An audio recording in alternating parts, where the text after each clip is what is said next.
Good afternoon. This is Tony Dattino doing my Live with Tony on Wednesday evening. And I wanted to talk today about something I found extremely fascinating in an issue of Science Focus magazine. And in Science Focus, they had an article of how has COVID affected your memories. Ed, would you check to make sure I'm coming through? I lost the picture on my computer. Make sure you're coming through. Yeah, I lost my picture here. Make sure I'm coming through. I had this brilliant... Oh, there's my face. Here I am. Okay, and so I wanted to make sure you got to see this. This was a Science Focus magazine issue, and it comes out of the... Oh, God, it comes out of Science... Yep. Science Focus magazine. What issue is this? Oh, there it is. Just need an eye test here. It's from August. And it was an article, COVID. And the article is about COVID and how has lockdowns affected memories. And what was interesting about it was in our Elements of Brain Health that we've done the work on for the second online course, we've learned that social interaction is an important ingredient to memory, as well as exercise, physical movement. So what this study was working to do is to say, what would happen to people's memories due to social distancing? And with the lack of that connection, the bonding, maybe there's a touch or a hug, would that have an impact on people's memories? And what they discovered was that people that maintain that social distancing without doing exercise to offset it found that their memories were poorer.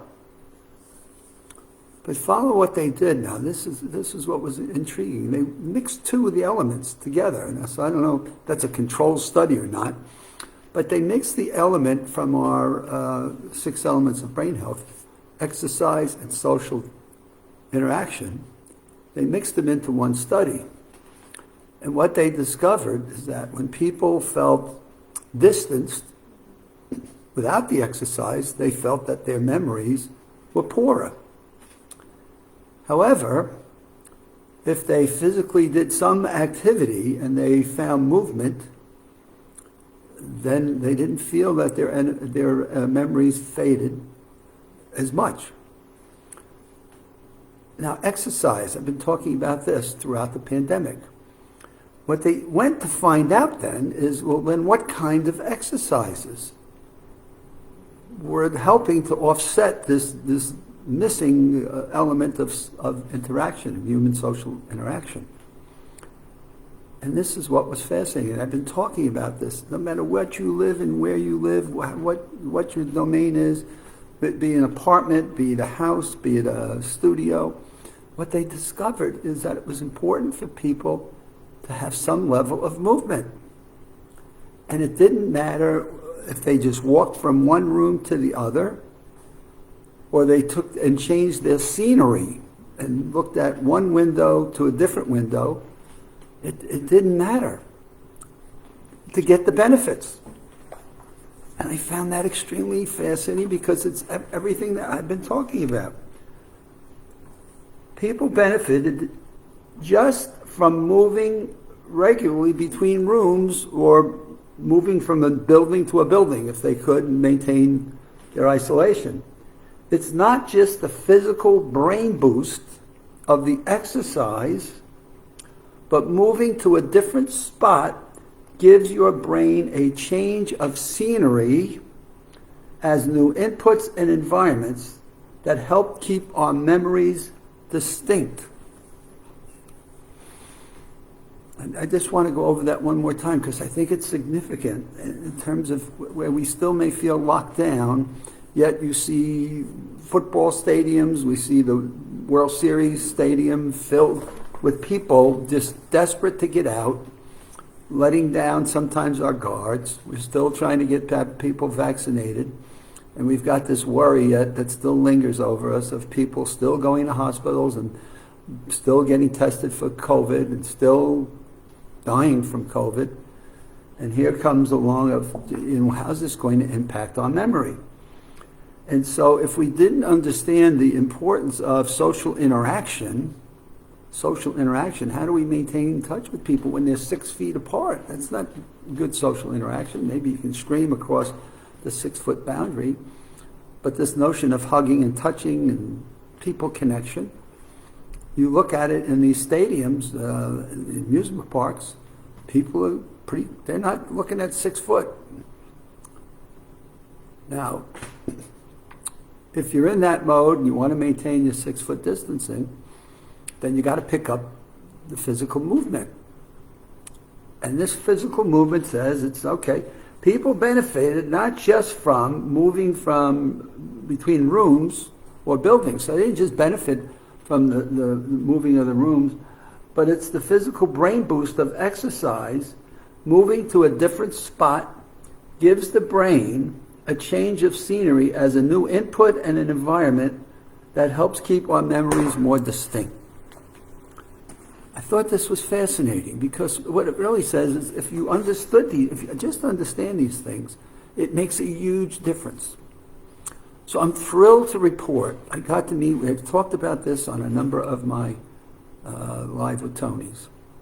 We had a dear friend who was put into skilled nursing during this whole COVID lockdown. She wasn't allowed visitors because they locked down the facility. There was COVID within it. She got to get food. Ooh, excuse me. She got to get some food. She'd have a nurse or somebody come in, move her about every day, bathe her once a week. And I'm going to sneeze again. All of a sudden, it feels like I got a perfume. I put some sun lotion on today. But in any case, she was restrictive. Her movements were cut back. She laid in bed most days, watched TV. And you could see on phone calls now, we weren't doing anything but phone calls, you could hear in her voice that there was a degradation in her mental capacity. And they came along and they did what they call this mental fitness test that they use to determine if somebody in a skilled nursing is cognitively impaired. And sure enough, they give her the test, and she doesn't do well. So now they're saying not only is she not well in terms of her physical and not being able to get out of bed, but she's also mentally declining. And I argued with the psychologist in the facility. Of course she's mentally declining. She's got no social interaction. She's not getting any exercise. There's no mental challenges that she's going through. She's all concerned about her physical well-being, which is keeping her awake at night and worried about the sounds that she's hearing in this facility and what's going on and who's coming and not going. She's under a lot of stress in this whole environment that she just doesn't know. She's got this uncertainty, and we all have uncertainty with COVID, which then adds to the stress and anxiety. And we're not even clear about what her nutritional habits and eatings are. Well, the good news was, this has got a good ending here to it. And it ties right to this research that they're talking about. So COVID lifted. I got to start going over to see her. Her sister got to go in and see her. Now, once a week, we still have to do COVID tests before we come in and visit. But it's a small price to pay for the difference in our friend's life. So here's what they've noticed. We got her more social interaction. We came over and visited. But when we came over to visit, we took her out of her room. We changed her space. We would bring her into the social areas where they would serve tea and coffee in the day, where they had drawings or bingo or whatever entertainment they would bring in. So we brought her into different environments and insisted that every day she must go to something. She didn't have to be active in art, and she didn't have to be active, but she just needed to sit there and watch. Changed her scenery, and well as what? The people, she made friends, she got to meet with different people, and she just found that to be extremely beneficial and helpful. What else did we start to do? Well, We took her outside. We got her out into the warm sun. We watched across the parking lot them building new apartments. We watched the crane come up, the workers putting their nails in and their guns, and the cranes come and take the stuff away. She came to love that. That's all she asked for. Just take me outside for an hour every day. That's all she wanted to do. As she was outside, we watched the gardeners. Okay, what were the gardeners doing? What was somebody doing with the flowers?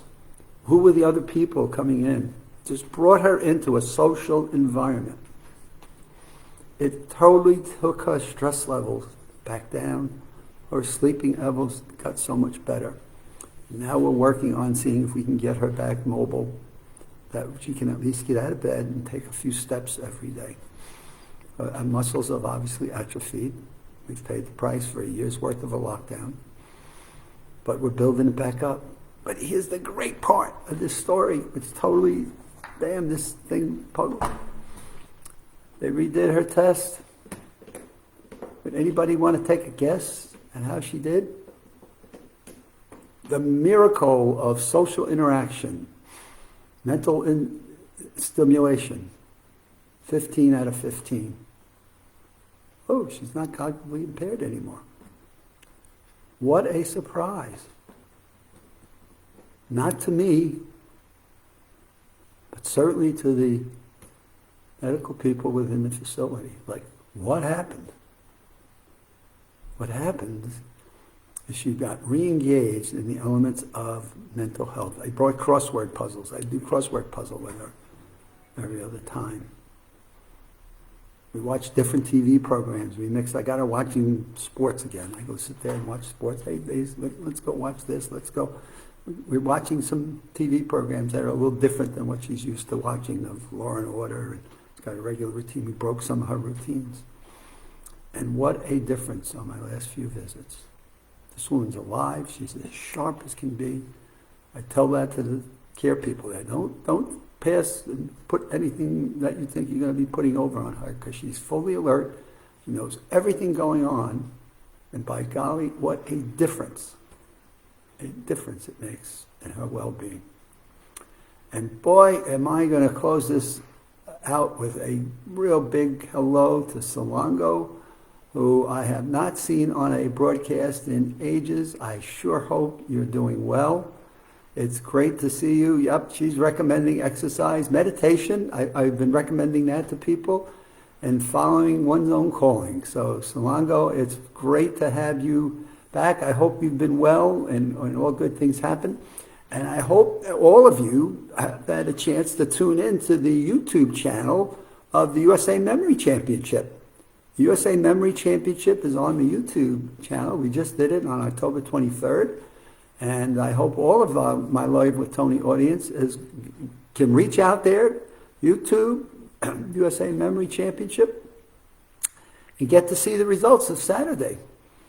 But I highly recommend, as you listen to Dr. Robert Ajamian from MIT, scroll forward and listen to Chief Researcher from Lumosity, Dr. Bob Schaefer, and clearly you got to hear Chris Baltazaro, neuroscientist from Columbia. Those were three speakers we're going to try to carve out and put into different segments. Phenomenal messages about the brain, which totally ties into a lot of the things that I talk about on a weekly basis. So for tonight, you have a good evening, and we shall see you on Friday in the 5 o'clock hour to wrap up another rapidly firing week as we get closer and closer to the big Halloween, which is coming up soon.